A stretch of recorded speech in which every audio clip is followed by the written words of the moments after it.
Hi everyone! Welcome to Mini Stories Cooking Vlog ni Sos. So today may i-share na naman ako guys sa yung very interesting sa akin. So ayan, meron akong tig defrost ng aking is for my dinner, salmon steak. Tigsok ko muna siya guys sa tissue para mawala yung water niya. Kasi wala akong oven dito guys sa nilipatan kong apartment, so I have no choice, siyempre. I-ano natin siya, ipa-fry natin siya sa non-sticking kawali. Pero hindi tayo mag-use ng oil. Ina-avoid ko talagang magamit ng oil for all my cooking or my food na prepare ko. So, I just like to show ang aking mga ingredient for my today's vlog cooking. And of course, ayan, meron tayong isang malaking makapal siya guys. Na mali yung pili ko. Dapat yung manipis lang pala, kasi matagal itong maluto. But anyway, salmon, madali lang naman siyang maluto, guys. So, ang ipapartner natin dito, guys, sa ating salmon, of course, meron tayong cherry tomato. Meron pa akong natirang crab meat na nihahalo ko siya, guys, sa aking breakfast for my eggs. Crab omelette, ang tawag ko doon. And of course, yung kaninang umaga, meron akong tigkat na avocado. So, ihalo ko siya sa salad. Kasi pag matagal ko naman siyang hindi gagamitin, guys, mangingitim yung avocado. So, sayang. And of course, maglalagay tayo ng grapes sa aking salad. At ayan, nag-rinse na tayo ng salad. Sinong mahilig sa nito? I don't really remember kung anong pinaka-name nito, guys, sa English. Yung rucola, or I don't know. How do you call this one? Basta masarap siya, guys. Hindi ako mahilig mag-search sa mga name ng salad, basta masarap siya. Ayan guys, ang aking very simple lang siya actually. Ikakat ko lang yung tomato, of course. Maglalagay tayo ng olive oil and what else? What we gonna put it? Of course, balsamico. Ayan, I like balsamico vinegar sa aking salad. Favorite ko talaga yung gawin, guys. Favorite kong ilagay yan sa aking mga salad. Kahit anong salad na niluluto ko or ginagawa ako, naglalagay ako ng balsamico vinegar kasi masarap talaga siya. Lalo pag natural na balsamico na galing siya sa, mayroon kasing balsamico guys na galing siya sa vinaigrette or anong tawag nun, yung nabulol na ako guys, sorry. Nakalimutan ko gyatay, nablang ang aking utang guys. Meron kasing balsamico na galing siya sa fruits natural. So, yun, masarap din yun. Meron pala ako dito, guys. I show you, guys. Yung ganito, sa ganitong prutas siya galing. Yung balsamico vinegar is galing sa ganitong prutas. So, mahilig akong kumain ng ganito, guys, kasi it's really good for health. Marami kang benefit na makukuha dyan. So, kumakain ako yan at least, tawag ito, sa isang linggo, 2 beses, nakakaubos ako ng isang ganyan. So, yan talagang aking natural na kinakain. So, yan naman nakita nyo, marami akong mga persimmon. Kahapon, bumili ako kasi may nakita akong magandang persimmon. I don't know how persimmon ba tawag yan? Nakalimutan ko na. So, ayun lang guys. First, of course, lulutuin natin ang ating, mag-sprinkle lang ko lang siya ng salt, ang ating salmon steak, and of course, black pepper. So, I show you guys.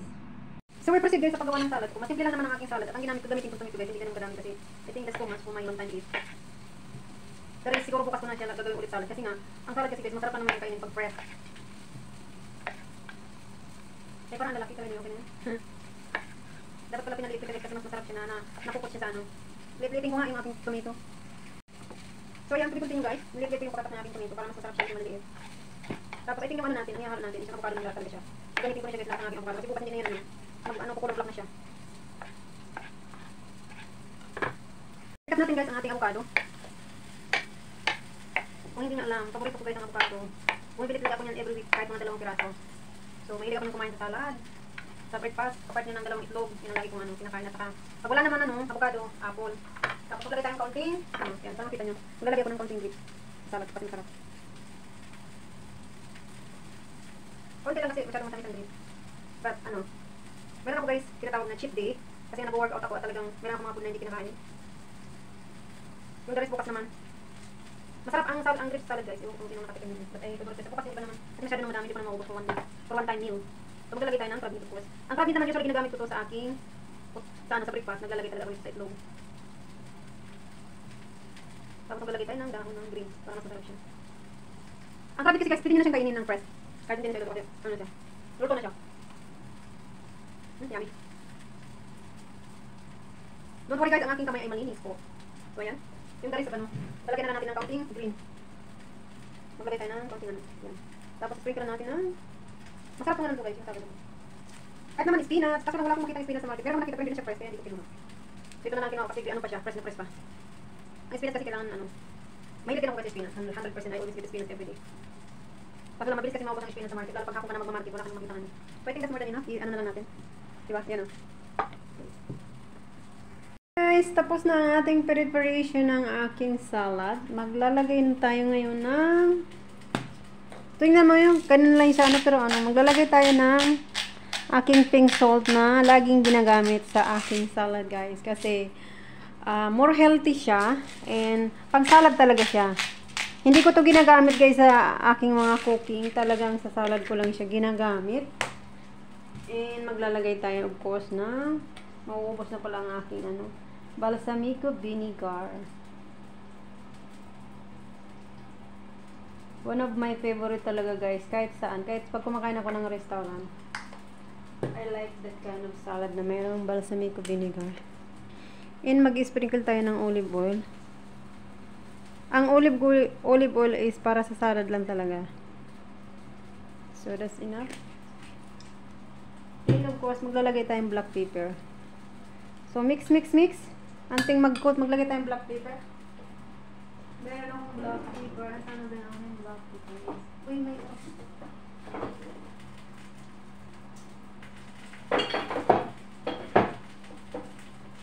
ang dami kong mga ano guys.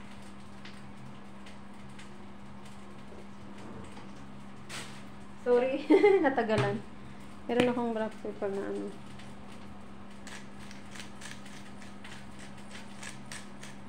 May dalawa kasing akong klaseng black pepper, yung white at saka yung black. Lagyan natin ng kaunting chili para naman medyo maanghang-anghang ang ating salad. Ano to? Chili flakes ang tawag dito. So, ang ating salad ay ready na. Tingnan natin ang ating isda pala, ang aking isda. Sorry. Tingnan natin guys ang ating fire para naman mainit ng ating kawali. High speed ko muna ang ano para mabilis siyang mainit. Ito na lang maliit ang gagamitin ko para madali lang siya. At kaunti lang ang aking hugasan. So mag-sprinkle tayo guys ng nalabas ko na ang aking mga gagamitin. Sana ba yung aking salt at black pepper? So yan, mag-sprinkle tayo ng salt of course sa ating ayan, yung salmon natin.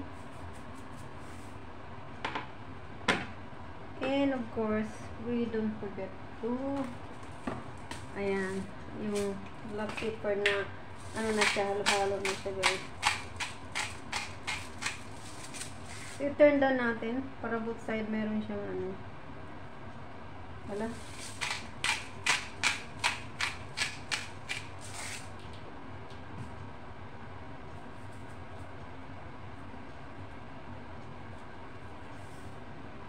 Hindi na ako maglalagay ng oil guys kasi ang salmon kasi ma-oily na siya itself. So, ayan, tingnan na lang natin pag mainit na yung ating kawali.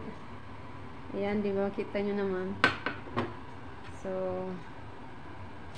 yan natin yung nalaglag ng mga ano. Kaunti lang nilagay ko guys na ano, asin kasi ayaw maalat.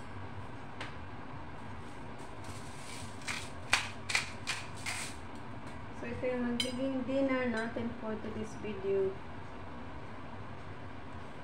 Yan. Ikot natin para ano.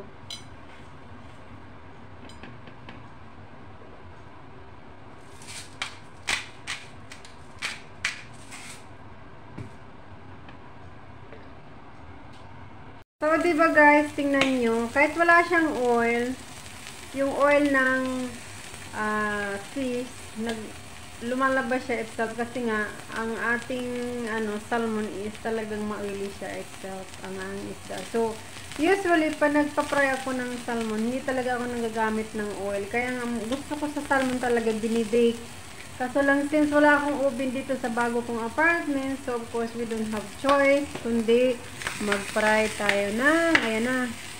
Baliktarin na natin guys. Madali lang kasi maluto ang salmon guys. So ayan, hindi talaga ako nagamit ng oil. Diba? Madali siya maglabas ng oil. So yan ang aking ano. So proceed tayo guys sa paggawa ng aking salad. So ayan guys, as you can see, talagang ma-oily ang salmon. So before ko siyang kakainin, i-dry ko siya sa kitchen tissue guys. Para maiwasan natin ang masyadong cholesterol. So i-dry ko muna siya sa kitchen tissue, and at the same time, I will prepare my champagne. So I will enjoy my lunch guys. So ayan guys, I'm ready to eat my dinner, and of course ayan na try ko na siya sa tissue guys, ang ating so I enjoy my dinner guys. Cheers para sa lahat. My favorite in life. So I enjoy my dinner guys, and thank you for watching. That's all for today's video. Maglagay muna tayo ng salad. I-move natin ng konti. Maglalagay tayo ng aking salad. O diba? Kompleto ang aking salad guys. May prutas. May seafood na nga. May seafood pa ang salad. Pero masarap talaga siya guys.